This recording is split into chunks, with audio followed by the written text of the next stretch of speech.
दोस्तों, यदि घर में धन नहीं टिकता या फिर कर्ज कितना भी बड़ा क्यों ना हो, जल्द ही उतर जाएगा। यदि आप आज की वीडियो में बताए हुए इन उपायों में से कोई एक उपाय भी करते हैं तो निश्चित तौर पर आप आन मुक्त हो जाएंगे।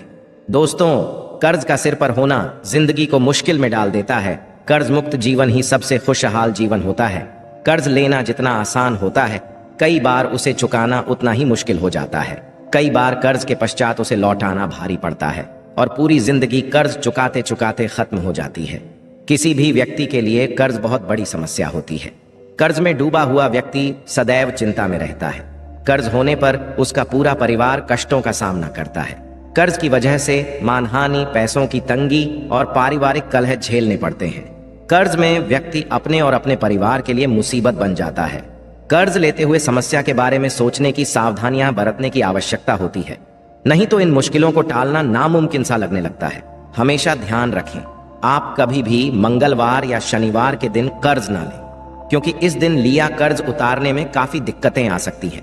शनिवार को लिया हुआ कर्ज कभी समाप्त ही नहीं होता है।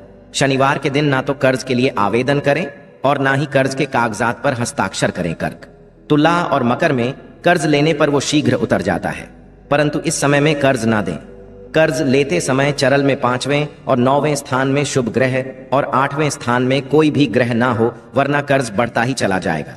8 अंक शनि का समझा जाता है, तो 8, 17 और 26 तारीख को कर्ज कभी ना लें। इन तारीखों पर लिया गया कर्ज आपके जीवन को मुश्किल कर देता है। कर्ज के आवेदन पर काली स्याही से हस्ताक्षर न करें, इसे अशुभ समझा जाता है। ऐसा कर्ज जल्द आपका पीछा नहीं छोड़ता। कोशिश करें, कर्ज यदि लेना ही हो तो सोमवार, बुधवार या शुक्रवार के दिन ही कर्ज लें। इन दिनों पर लिया गया कर्ज बहुत जल्दी उतर जाता है। इसको चुकाने में कोई बड़ी दिक्कतें नहीं आती।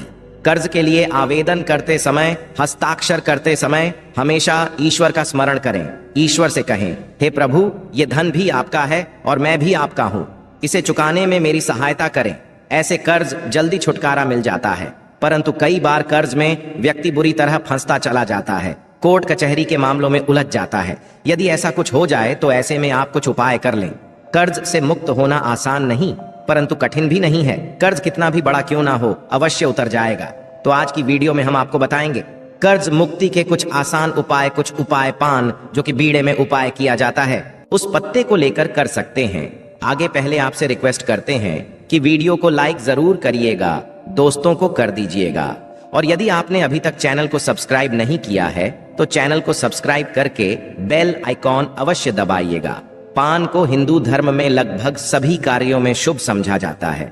स्कंधा पुराणा के अनुसार समुद्र मंथन के समय पहली बार पान के पत्ते का उपयोग किया गया था। तभी से ये पत्ता हर शुभ कार्य में प्रयोग होने लगा। पूजा पाठ से लेकर किसी भी शुभ कार्य में पान के पत्ते को अवश्य शामिल किया जाता है। ज्योतिष उपायों में भी इसे बेहद प्रभावशाली समझा जाता है। समझा जाता है कि बुध ग्रह का पान से गहरा नाता है। ये धन की मुश्किलों को भी दूर करता है। यदि आप कर्ज में बुरी तरह डूब चुके हैं, लगता है कि निकलने का कोई रास्ता नजर नहीं आ रहा, हर कोशिश करने के पश्चात भी कर्ज उतारने में सफलता नहीं मिल रही है, तब पान के पत्ते का ये उपाय आपके जीवन की मुश्किलों को दूर कर देगा। उपाय करने के लिए एक साबुत यानी जो कटा फटा हुआ ना हो ऐसा सुथरा पत्ता लें। पत्ते का डंठल दें। हरे रंग का ताजा पत्ता आपको लेना है। उस पर 2 लौंग और 1 इलायची रखें। अब इस पत्ते को मोड़कर पान का बीड़ा बना लें और मंगलवार की शाम के समय स्नान आदि करके स्वच्छ वस्त्र धारण कर हनुमान जी के मंदिर में जाएं और उन्हें ये पान का बीड़ा अर्पित कर दें। 3 महीने तक लगातार हर मंगलवार को ये उपाय करें। किसी मंगलवार को यदि आप खुद नहीं जा पाते हैं तो आपके बदले में कोई और भी इसे कर सकता है। इस दिन का सेवन ना करें, सात्विकता बनाए रखें। जल्द ही कर्ज चुकाने के रास्ते बनते नजर आएंगे। आसानी से आप आरण मुक्त हो जाएंगे। याद रखें, हनुमान जी की शरण में जो आ गया, हनुमान जी उसका बेड़ा पार लगा देते हैं, आपकी सारी मुश्किलों को खत्म कर देते हैं। अब एक दूसरा उपाय, कई बार ऐसी परिस्थितियां आ जाती हैं कि कर्ज लेने के पश्चात मुश्किलें बढ़ जाती हैं। आमदनी और किश्तों का मेल नहीं बैठ पाता, न पर्याप्त है, न कार्यों में आने वाली रुकावटें कम होती हैं। जब आता है तब कई बार अपने 4 साथियों को साथ लेकर आता है।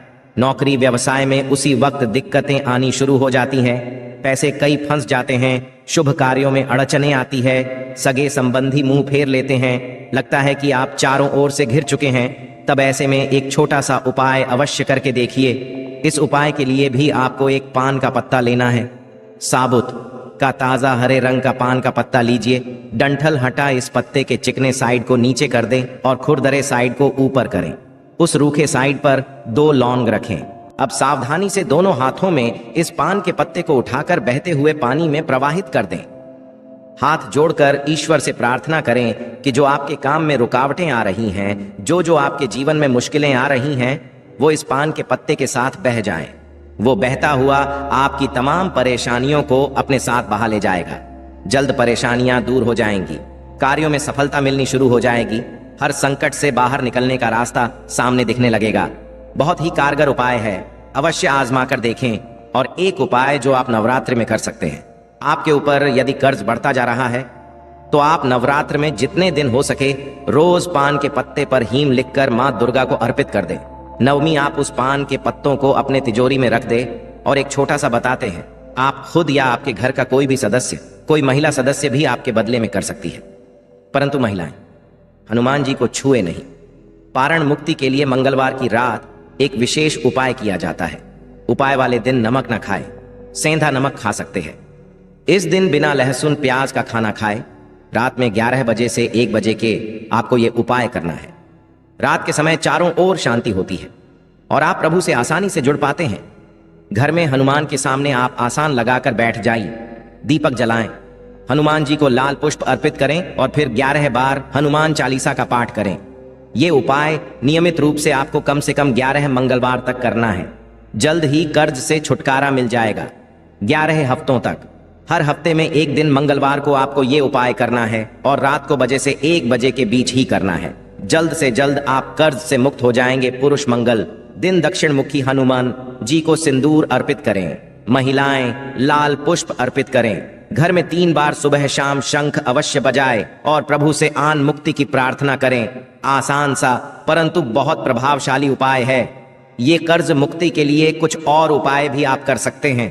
आप आन मोचन मंगल स्तोत्र का पाठ कीजिए या कनक धारा स्तोत्र का पाठ नियमित रूप से, तो भी कर्जों से राहत मिल जाएगी। कर्ज की समस्या आपको परेशान नहीं करेगी। उपायों के मेहनत, लगन और नियमितता कर्ज उतारने में बड़ी काम आती है। आप मंगलवार के दिन थोड़ा ही सही पर कर्ज उतारने का प्रयास अवश्य करें। थोड़ा थोड़ा करके नियमित रूप से यदि आप आरण चुकता करते जाएंगे तो आसानी होगी।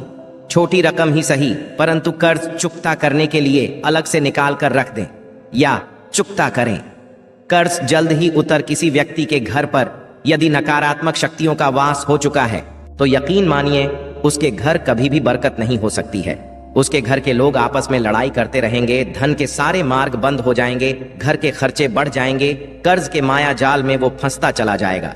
परंतु यदि आपके घर पर नींबू का पेड़ है तो आपके घर में केवल सकारात्मक शक्तियां, आपके घर का वातावरण बहुत अच्छा बना रहेगा। घर के में हमेशा बनती रहेगी। सरल भाषा में बता दोस्तों, आप लोगों ने देखा होगा कई ऐसे घर होते हैं जिसमें आपस में लड़ाई होती रहती है, घर में कभी भी बरकत नहीं होती और जिस घर की बरकत नहीं होती है वो घर कभी भी आगे नहीं बढ़ पाता है। इसके लिए सबसे बड़ा जो समझा गया है, वास्तु दोष को मिटाने के लिए वो समझा गया है नींबू के पेड़ को। मतलब यदि आपके घर में नींबू का पेड़ हो, चाहे गमले में लगा लीजिए, चाहे अपनी जमीन में लगा लीजिए, आपके घर में नकारात्मक शक्तियों का वास नहीं होगा। और मान लीजिए यदि आपके घर पे आपको ऐसा लगता है कि किसी ने काला जादू करवा दिया है, तंत्र विद्या आपके घर पर करवा दी है और आप लोग बहुत परेशान हो गए हैं घर की लड़ाई को देखकर, कि तब आपको जो बताने जा रहे हैं वो सुनिएगा। पहले तो आप लोग हो सके तो नींबू का पेड़ लगा लीजिए।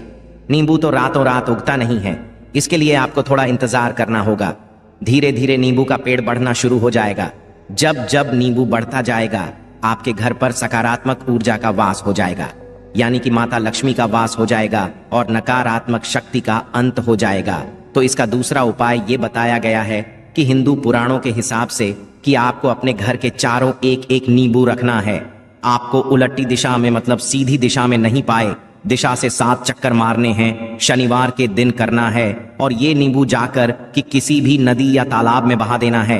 ये 4 नींबू यदि आप नदी और तालाब में बहा दिए, आपके घर में जो भी गलत प्रभाव था, बुरी नजर थी, तंत्र विद्या किसी ने करवा रखी थी, बुरी आत्मा थी, नकारात्मक शक्तियों का वास था, वो सब कुछ खत्म हो जाएगा। उन्हीं नींबू के साथ वो चला जाएगा वो नींबू अपने आप इतनी ताकत रखते हैं कि वो अपने आप में उन नकारात्मक शक्तियों को रख लेते हैं और अपने साथ में बहा ले जाते हैं। इसलिए कीजिए, तालाब या बहती नदी में ही बहाइएगा। दोस्तों, नींबू का तीसरा उपाय जो है वो सफलता के लिए समझा गया है। मत आप लोग यदि नौकरी की तैयारी कर रहे हैं या नौकरी कर रहे हैं, आपको प्रमोशन नहीं मिल रहा है, आप लोग कर्ज के माया जाल में फंसे हुए हैं, तो अब आपको एक एक चीज करके हम बहुत आराम से समझाने जा रहे हैं, तो बहुत ध्यान से सुनिएगा। परंतु अभी तक आपने वीडियो को लाइक नहीं किया है तो वीडियो को शीघ्र लाइक कर दीजिएगा। देखिए, यदि आप बहुत मेहनत करते हैं, आपको मेहनत का परिणाम, आपको फल नहीं मिल रहा है और आप थक चुके हैं, आप नौकरी की तैयारी कर रहे हैं परंतु आपको नहीं मिल पा रही है, आप इंटरव्यू तो देने जाते हैं परंतु इंटरव्यू में आपका सिलेक्शन नहीं होता है, तो इसके लिए वास्तु ज्ञान में साफ साफ लिखा हुआ है, आपको हनुमान जी के मंदिर में जाना है। बहुत ध्यान रखिएगा, ये मंगलवार का दिन ही होना चाहिए। जब आप लोग जाएं हनुमान जी के मंदिर में, एक नींबू और 4 लोग हनुमान जी के में जब प्रवेश आप करें तो मैं 4 लौंग को गाड़ दें और वहां पर बैठ जाएं, पालती मार के आराम से बैठ जाएं और हनुमान चालीसा का पाठ करें। हनुमान का पाठ करते हुए आपको इस नींबू को, जिसमें हमने 4 लौंग गाड़ी है, उसको भगवान हनुमान जी महाराज को अर्पित कर दें। यदि आप इतना कर देते हैं तो यकीन मानिए, जो आपके ऊपर बाधाएं आई हुई थीं, यदि आपका मंगल अच्छा नहीं चल रहा था, वो अच्छा हो जाएगा। नवग्रह जो आपके साथ नहीं दे रहे थे तो वो आपका साथ देना चालू कर देंगे। दुर्भाग्य जो आपके पीछे पड़ा हुआ था वो में बदल जाएगा। परंतु हनुमान चालीसा मन में पढ़िएगा, बोलकर मत। यदि आप लोग हनुमान जी महाराज के सामने जाकर इतना उपाय कर देते हैं तो यकीन मानिए, आपके जीवन में यदि आप कंपटीशन की तैयारी कर रहे हैं तो आपको नौकरी मिल सकती है, नौकरी कर रहे हो तो प्रमोशन मिल सकता है और हर तरीके की सफलता मिल सकती है, जिसके लिए आप लोग तरस रहे थे। दोस्त, बात करते हैं चौथे उपाय की। यदि आपके घर में कोई छोटा बच्चा है या बड़ा बुजुर्ग है, या आप मान लीजिए और आपको नजर है, तो आपको क्या चाहिए? इसमें नींबू का बहुत ही उपयोग समझा गया है। यदि आपके घर पे कोई छोटा बच्चा है, आप हैं, या आपके घर में कोई बड़ा बुजुर्ग है और ऐसा लगता है आपको कि किसी ने नजर लगा दी है जिससे आपकी तबीयत खराब रहती है, ऐसे में एक नींबू लीजिए और सर के ऊपर से 7 बार घुमाइए। केवल एक नींबू लेना है और ऐसे चाकू का प्रयोग कीजिए जिसका कभी उपाय ना हुआ हो। उस चाकू से उस नींबू को 2 भागों में काट दीजिए और इसको ले जाके घर के बाहर, घर से कहीं भी दूर में जमीन में गाड़ दीजिए। केवल इतना कर दीजिए, जो भी आपके ऊपर नजर लगी हुई होगी वो नींबू अपने साथ उतार ले जाएगा और आपके ऊपर से वो नजर उतर जाएगी। 205वां वास्तुशास्त्र के अध्याय नंबर 31 में साफ साफ लिखा हुआ है, व्यापार के लाभ, जिसमें प्रयोग होगा नींबू। ये एक अध्याय है जिसको यदि आप लोग पढ़ते हैं तो इसमें आप लोग ये पाते हैं, नींबू आप लोग सही तरीके से उपाय करते हैं तो आपको अपने व्यापार में वृद्धि देखने को मिलेगी। देखिए, अब आपको क्या है, पहले तो ये लीजिए। कई लोग व्यापार जो करते हैं, उनका व्यापार जब चल रहा होता है तो कई लोग नजर लगा देते हैं, जिसकी वजह से उनका व्यापार एकदम रुक जाता है और वो थक जाते हैं कि यार अब क्या करें, अब तो हम फंस गए। तो दोस्तों, इसका बहुत सरल सा उपाय है, एक नींबू लीजिए। एक नींबू को लेने के पश्चात आपको अपनी दुकान में इसको एक चाकू से काट लेना है, वो भी 4 टुकड़ों में। अपनी दुकान के 4 भाग में उस नींबू को रख दीजिए। सुबह के वक्त ये कीजिए और शाम के वक्त उन 4 भागों को उठा लीजिए। सुबह के वक्त 10 बजे, 11 बजे भी कर सकते हैं। शाम को 7 बजे के पश्चात आपको उठाना है। इनको अलग अलग 4 लाल कपड़ों में बांधना है और ले जाकर के किसी भी नदी में बहा देना है। आप मान, इससे ये होगा कि आपकी दुकान पर किसी ने नजर लगा दी थी, आप लोग तंग आ गए थे कि आपकी दुकान चल नहीं रही थी। और यदि आप इतना उपाय कर लेते हैं नींबू के साथ तो यकीन मानिए, वो जो नजर लगी हुई थी, वो जो नकारात्मक शक्तियां आपके पीछे पड़ गई थी, वो कोसों दूर हो जाएंगी। इतना उपाय करने के पश्चात आपकी दुकान से हट जाती है और आपका व्यापार घोड़े की तरह दौड़ने लग जाता है। ये वास्तु ज्ञान में भी लिखा हुआ है, वास्तु शास्त्र की में भी साफ साफ लिखा हुआ है। दोस्त, अब आपको 6ठे नंबर की बात बताने जा रहे हैं, मतलब भाग्य को चमकाने का उपाय। मान लीजिए आपका भाग्य आपका साथ नहीं दे रहा है, आप लोग थक चुके हैं। भाग्य का साथ ना मिलने की वजह से आप लोग बहुत मेहनत करते हैं, परंतु आप लोग थक चुके हैं। मेहनत करके आपको परिणाम ठीक से नहीं मिल पा रहा है, तो यकीन मान लीजिए दोस्तों, किसी ना किसी ने आपके ऊपर टोटका करवा रखा है। आप नौकरी कर करके थक चुके हैं और आपको नौकरी नहीं मिल पा रही है, और इसी तरीके की बातें हो रही हैं कि आप लोग बहुत परेशान हो गए हैं, शादी नहीं हो रही है और व्यापार नहीं चल रहा है। तो इसके लिए बहुत आसान आपको जो हम उपाय या तरीका बताने जा रहे हैं वो ध्यान से सुनिएगा। देखिए, ऐसा है कि आप लोग यदि नौकरी कर रहे हैं और आपका सिलेक्शन नहीं हो पा रहा है और व्यापार में वृद्धि नहीं हो पा रही है और घर आपका बन पा रहा है और आप लोगों को नकारात्मक शक्तियों का प्रभाव दिख रहा है, आपके अंदर का वास होता चला जा रहा है, तो केवल आपको ये करना है कि एक नींबू लेना है, उसको गंगा जल से अच्छी तरीके से धो लेना है। आप लोगों को करना यह है कि इस नींबू को धोने के पश्चात आपको 108 बार इस मंत्र का जाप करना है। ये मंत्र है ओम श्री हनुमताय नमः। यदि इस मंत्र का आप लोग 108 बार जाप कर लेते हैं और इसमें आप लोग 4 लौंग गाड़ देते हैं, तो मान लीजिए आप नौकरी की तैयारी के लिए जा रहे हैं, इंटरव्यू के लिए जा रहे हैं। इस नींबू को अपने बैग में रख लीजिए, अपने पर्स में रख लीजिए या फिर अपनी जेब में रख लीजिए। आप लोग कोई पेपर देने जा रहे हैं तो ऐसे में पेपर के ये सब अंदर ले जाने नहीं देते, तो अपने बैग में रख कर के ले जाइए। यकीन मानिए, जो दुर्भाग्य आपके पीछे पड़ा हुआ था वो आपके भाग्य के रूप में बदल जाएगा। यदि आप नौकरी के लिए, इंटरव्यू के लिए जा रहे हैं तो आपका वह सिलेक्शन होना चाहिए। हिंदू पुराणों में साफ साफ लिखा हुआ है, इस प्रक्रिया में आपका 3 से 4 रुपए का खर्चा है, परंतु यकीन मानिए इस प्रक्रिया को करने के पश्चात आपका जीवन संभल सकता है। ओम श्री हनुमते नमः एक ऐसा जाप है जिससे मान लीजिए यदि आपका मंगल कमजोर था तो वो मंगल शीघ्र मजबूत होता जाएगा, परंतु इसका आपको 108 बार जाप करना होगा, क्योंकि हनुमान जी महाराज को 108 नंबर बहुत ज्यादा पसंद है। 100 कोई भी क्रिया आप हनुमान जी के लिए करते हैं तो वो ही होता है, और ये क्रिया आप लोग नौकरी के सिलेक्शन के वक्त करते हैं, इंटरव्यू के वक्त करते हैं, अपने कंपटीशन के वक्त करते हैं, तो आपको सफलता मिलना तय समझा जाता है। दोस्तों, 7वां उपाय है रोगी से मुक्ति है। तो ये अध्याय आपको वास्तु ज्ञान के 41 नंबर पेज पर मिल जाएगा। मतलब मान लीजिए, आशा है कि आज की इस प्रस्तुति में बताई गई जानकारी आपको अच्छे से समझ आ गई होगी। वीडियो अच्छा लगा हो तो एक लाइक अवश्य कर दें। धन्यवाद वीडियो के अंत तक बने रहने के लिए।